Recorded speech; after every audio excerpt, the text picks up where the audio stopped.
العليم والعاقبة للمتقين والصلاة والسلام على الفاتح الحاتم ناصر الحق بالحق والهادي إلى صراطك المستقيم وعلى آله حق قدره ومقداره العظيم ورضي الله تعالى عن أصحاب رسول الله وعلى رأسهم سيدنا أبو بكر الصديق وعمر الفاروق وعثمان بن عفان وعلي بن أبي طالب وسط الباقي على زال إلى الأولى راجع وكافة أصحاب رسول الله المهاجرين والأنصار والتابعين والتابعين بإحسان إلى يوم الدين ورضي الله تعالى عن قلوب المكتوم وحاتم المحمدي شيخنا احمد بن محمد التجاني على سمي السالم الفاسي ورضي الله تعالى عن غوث الاقواسي قلوب الاقدام فريد الدهري على الاطلاق حاتم الاتمين ابو اسحاق على ابراهيم ياس ورضي الله تعالى عن شيخ مربي وقائدي وفهري وملاذي الى الله شيخ ابراهيم مسدد جعلنا الله من اهل السداد والدفع والرضا والقبول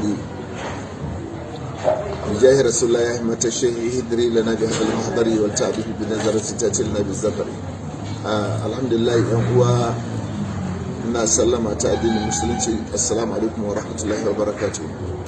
Mafiya yawa akwai halin da muka shiga a cikin ƙasa da irin kuma tunanin halin da ake ciki, to wannan ne ya sa yan uwa suka yi magana sai na ce to yana da kyau lallai mu isar da abin da Allah ya ba mu dama ba don komi ba don isuwa ba, don neman mu tabi cikin neman yardan Allah cikin abin da muka yi na dukkan wanda ya taimaka wa wani Allah zai kubutar da shi, zai taimake shi.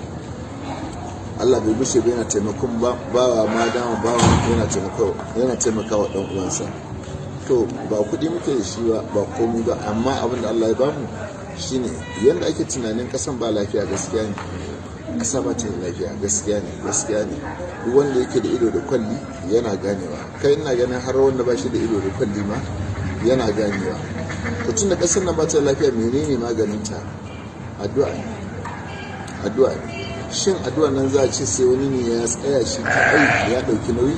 A masu hali su irin nasu su ciyar saboda zatin Allah ba don komai ba don Allah dauki, a ciyar da yara, a ciyar da musakai, a ciyar da abubuwa gwargwadon irin nau'in da Allah zai ba su gani.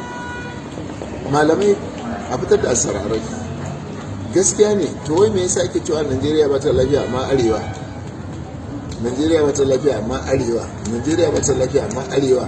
Me yasa ake yin wannan tunanin? Har ana tunanin cewa za a kai hari wa arewa, za a yi mata kaza, za a yi mata kaza. To duk abubuwan da za a yi wallahi tallahi ma dama akwai addu'a ba ya da zaɓe. Kuma malaman su ne ya kamata su tsaya su lura da wannan. Kuma mu amana ne, al'umma suke hannunmu a iya level ɗinmu, irin abin da Allah ya mana irin namu duka baki ɗaya al'umman mu za mu yi amfani da shi ne da addu'a. Duk kowa ya san in ɗaya mutum yana da hankali ya san Najeriya ba ta lafiya. To amma barazanar cewa za a kai hari waje kaza, za a kai hari waje kaza, ina ce sai Allah ya yarda. Amma mutum zai iya shirya nasa, Allah kuma ba dole bane ya amsa. Sannan da me za a yi? Mu ɗauki astaghfirullah ya latif, astaghfirullah ya latif, miliyoyi mu gani a sako kuran, mu kuma mu saki mai kama kura, mu ga me zai faru. Wallahi sai an yi zaben nan lafiya ba abin da zai faru. Amma ta ina za mu iya yin wannan? Shine dole sai mun haɗa kanmu cikin yarda da damu taimaki al'umman Allah, damu taimaki al'umman manzo Allah sallallahu alaihi wasallam. In muka yarda da wannan to za mu iya. Wayanda suke da hali su dinga ciyarwa, level din su kenan. Ga halin da ake ciki a cikin ƙasa, ba kowane mutum ne yake iya samun naira 2,000 ba, 1,000 ma a rana ɗaya.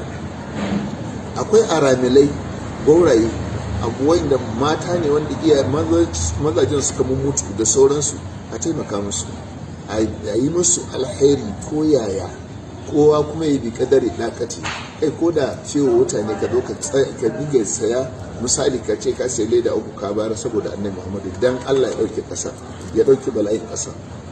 Za ka ga in tunani ya koma ga haka za a amfana. Muna bukata a kowane guri kowa ya dauki astaghfirullah ya latif, astaghfirullah ya latif, astaghfirullah ya latif, astaghfirullah ya latif.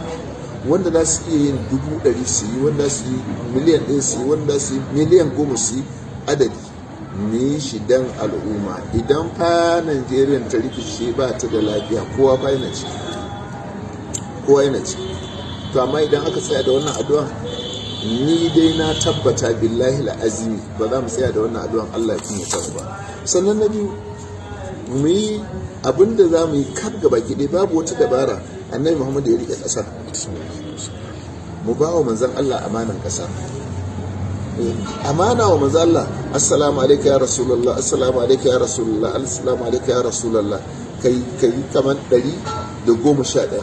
Ya rasulullahi ba za mu iya ba, ka rike mana ƙasar mu, ba tsafi ba shabara ba cultism ba kowane irin abu ne. Na rantsa da Allah haka za su haƙura da ƙasa. Wannan shi ya kamata mu kai amanan ƙasar a hannun annabi Muhammad. Babu abin da zai biyo ta hannun annabi Muhammad wani ya kwaci, babu shi.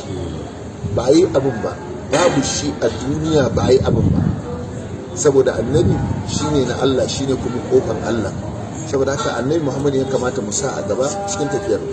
Jama'a, malamai, musamman malaman ɗariƙa, muridan ɗariƙa, su dawo su lura da wannan abubuwan. Shine abin da aka bar mana gado. Su dawo su lura da wannan abubuwan, su aka bar mana gado. Wannan gadon fa shi ya kamata mu nashara masallatayya da ko ina mai dinga sakan irin wannan auradan. Za mu tafi ba tare da mun faɗi ba, kuma za a yi zaɓen a gama lafiya, babu wani abin da zai faru. Amma in an ki, Allah ya kiyaye. Za mu yi dama manzala sallallahu alaihi wasallam ya ce wata kofi da ta tusibanna allazina zalamu minkum hassa. Manzala sallallahu alaihi wasallam yana ce alfitan qa'imatul Allah man aiqaza, wanda kuma suke son sako bala'i, suna son saki bala'i ne dan mutane su ƙara tsorata. In aka saki bala'i, dama muna cikin bala'i, to aka sake ta sai mu ko mu tura rabbul bala'i.